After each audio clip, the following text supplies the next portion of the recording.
What is the one thing that accompanies the soul after death? The amazing answer to this question sheds light on two important mysteries, namely, what happens when we die and how is it possible to retain memory of our past lives. So let us dive in. Watching all the corruption scandals unfold in India, my mother often remarks, "Why are people blindly rushing to accumulate so much wealth, property and power? After all, none of these things will accompany them beyond death." And she's right. Whatever be our cherished worldly possessions, those which we mistakenly use to determine our self-identity, such as our job, our wealth, home and car, even our bodily appearance, one day when we die, we shall have to let them all go in one clean sweep. We came empty-handed into this world and empty-handed we shall go. However, while we cannot take our material possessions with us, there is one highly critical yet deeply overlooked thing which we do take with us when we die. This thing is our mind. And unless we have attained to samadhi in this life, our mind will accompany our soul after death in its journey onto the other side.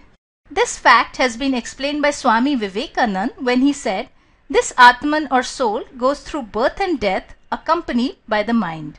It is only because we are able to take our mind, the real storehouse of all impressions with us after death, that an unbroken continuity can be maintained between all our previous births and the current and future ones.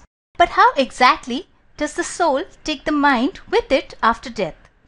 The mechanics of this process have been outlined for us by the great Rishis of Vedanta. These ancient sages of India witnessed certain fundamental truths about the nature of the universe in the advanced stages of meditative superconsciousness. These truths constitute the philosophy of Vedanta. One of the main tenets of Vedanta is that the soul of every human being is encased in 3 successive bodies. These bodies can be thought of as layers or shells that surround the soul. Swami Sivananda of the Divine Life Society equates this to when we put on 3 successive layers of clothing. The outermost shell is that of the gross physical body. This is the body we most commonly identify with, and it houses the brain and other organs. It is known as the Sthul Sharir in Sanskrit. Behind the gross physical body is an ultrafine, subtle or astral body, also known as the Sukshma Sharir or Ling Sharir in Sanskrit. This subtle body consists of the mind and its components such as intellect, memory, ego, etc.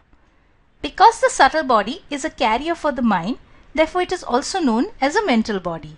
Now, one very interesting point about the subtle or astral body is that it appears as a dim vapor-like duplicate of the physical body, which cannot be seen by the naked eye. This fact has been revealed by Swami Sivananda in his wonderful book Self-Knowledge. Behind the subtle body and forming the innermost layer is the causal body or Karan Sharir. The causal body is unmanifest, and therefore I have not drawn it because it cannot be physically represented.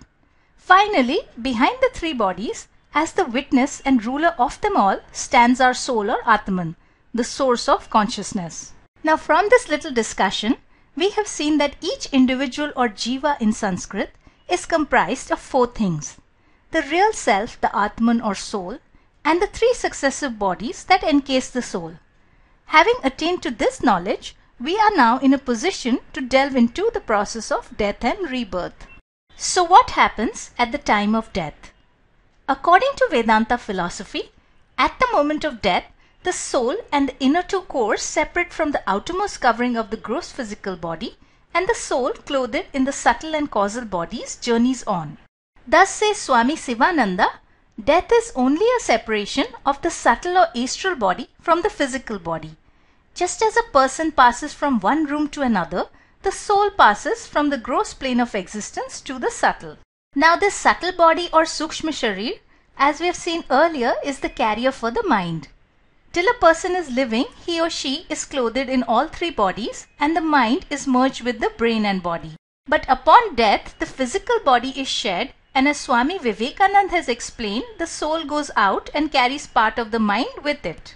Furthermore, as both Vivekananda and Sri Aurobindo have revealed, it is our mind and not the brain which is the real storehouse of all impressions or sanskars. Everything that we have ever thought, every action that we have done, is lodged in the mind.